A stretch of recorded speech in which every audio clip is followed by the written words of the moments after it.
Hi, this is Chrisferb, and I'm going to show you how to use the list editor and how to apply the list that we populate in the one var stat function that's within a TI-83 and 84 calculator. It's possible there's some TI-83 calculators that don't have the one var stat function. I'm not positive on that. When you go back to the first couple versions of the TI-83, there's a couple of them that don't have some of the more elaborate functions. So I don't know. I know that the list editor is something that all the calculators have, as far as I'm aware. So we'll get started.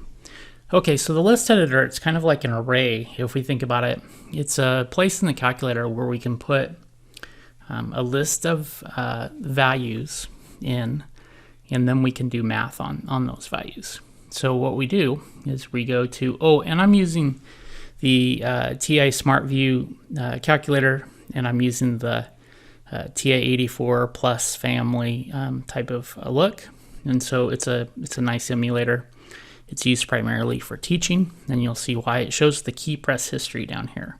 So that's really nice. Okay, we'll get started.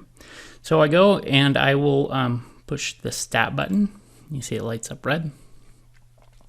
The stat button brings you to the edit menu here. So you have edit, calc, and tests. So we're going to use in a stats class the stat button a lot and the vars a lot. And it's actually, we're going to use, usually it's second dister for all the different types of distributions. But if I just hit stat, it brings up this window right here. And you see I hit the stat button. And then we can just hit enter because we already have selected as default what we want. So I'm going to go and hit enter. So it opens up the list editor, and you see the names of each list are identified right here. It says L1, L2, L3, L4, L5, and it goes on. I'm not sure how many lists are available, but enough for what I ever need to do. So then to add the actual values in here, we just go and we would add them right in, and then hit enter, and it'll take in the value. Now, a couple things here. We don't want to, well, you can change the actual name of the lists by clicking. If you click on this up arrow, and then you can start typing in different name. If you do the alpha, and then you can type in probably up a couple characters. I don't recommend it because some of the programs, some of the functions that are built into the calculator are set up to use as default, usually L1 and L2 or L1, L2, and L3, depending upon what it is. So you'll have to go back and change it, or you'll have to always go and select this other list if you do that. Let's see, that's probably the main thing. The other thing is you can move around between lists by hitting the right and left arrow. So if I do that, you of course don't need to do that, but that's how you go in between the lists. Okay, so I'm going to start putting in a couple random numbers. Just 9, enter, say 24, enter, 5, enter, 8, enter. Okay, I have a couple numbers in our list. And so, yeah, after I type in the number and hit enter, it actually takes in the number. So now let's say I'm all done. Now if we wanted to go over to the other list, we could just click over and we could start populating that list. Okay, so I'm only going to use, in this case, list 1.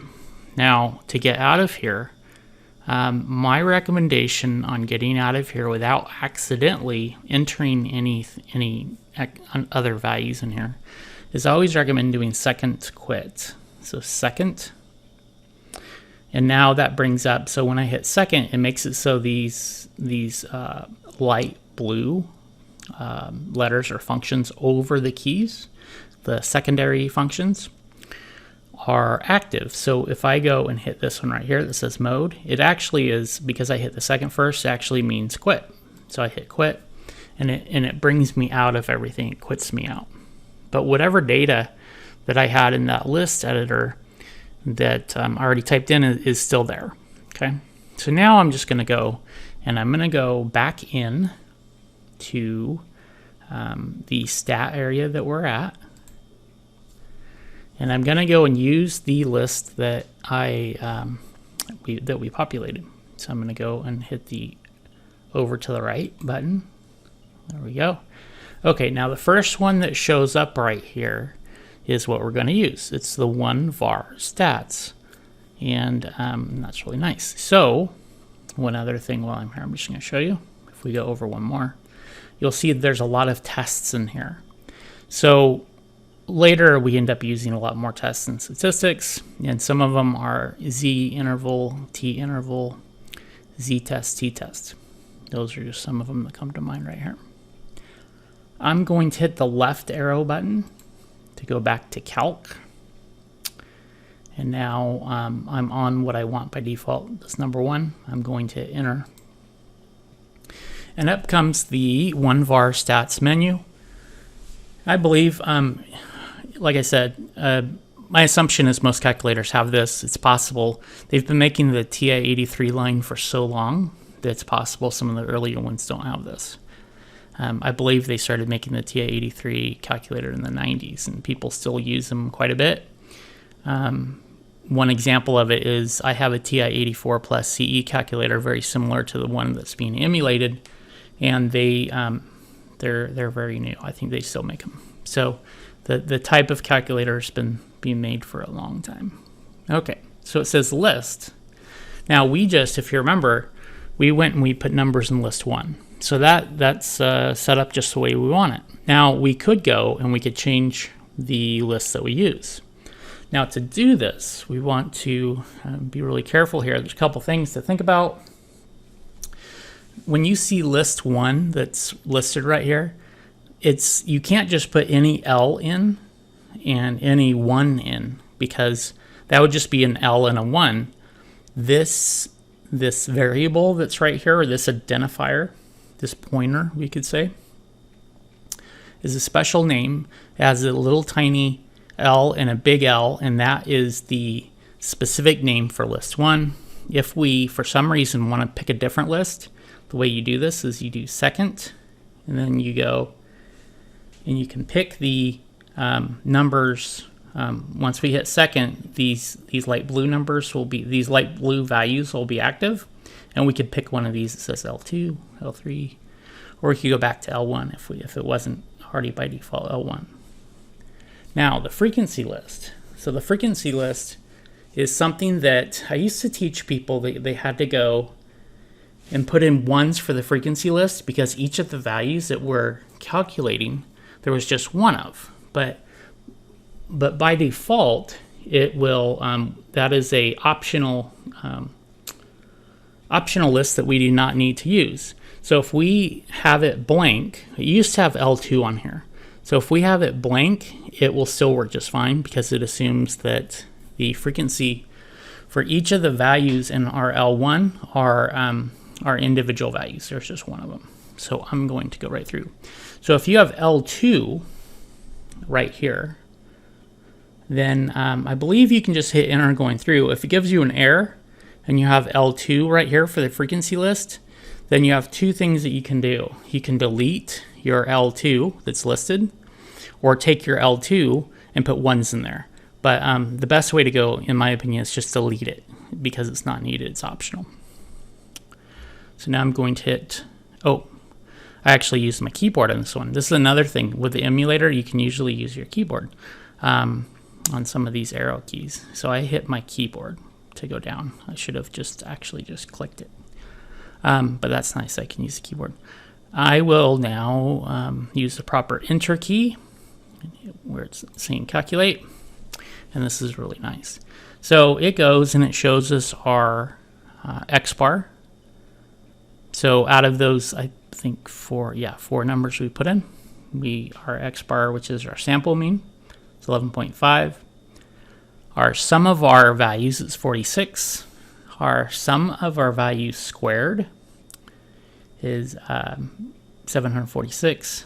And then this is the big S. X is the sample standard deviation, and then the sigma x that they have listed is the population standard deviation. So depending upon whether we know that the data is population data or not, or sample data. Then the n is the number of values, and then the m, the min x is the smallest value is 5. Then the first quartile is 6.5. Now, with the quartiles in your calculator, I've always cautioned people, I think it's very good if you use the 1var stats, because often you need to find standard deviations and things like that, and means. But the big deal is, depending upon whether you have an even set of data or not, sometimes your quartiles will be accurate or not, because the I believe the calculator goes and it kind of does an average on all of your quartiles, and the way that I teach the formulas have to do with whether your result of the quartile formula is an integer or not. You do two different things, so you have to be careful with the calculated answers that you get for quartiles. I'm going to hit the down arrow button, and then we have the median. Usually the medians are pretty much the same as what I teach in my class with the formula.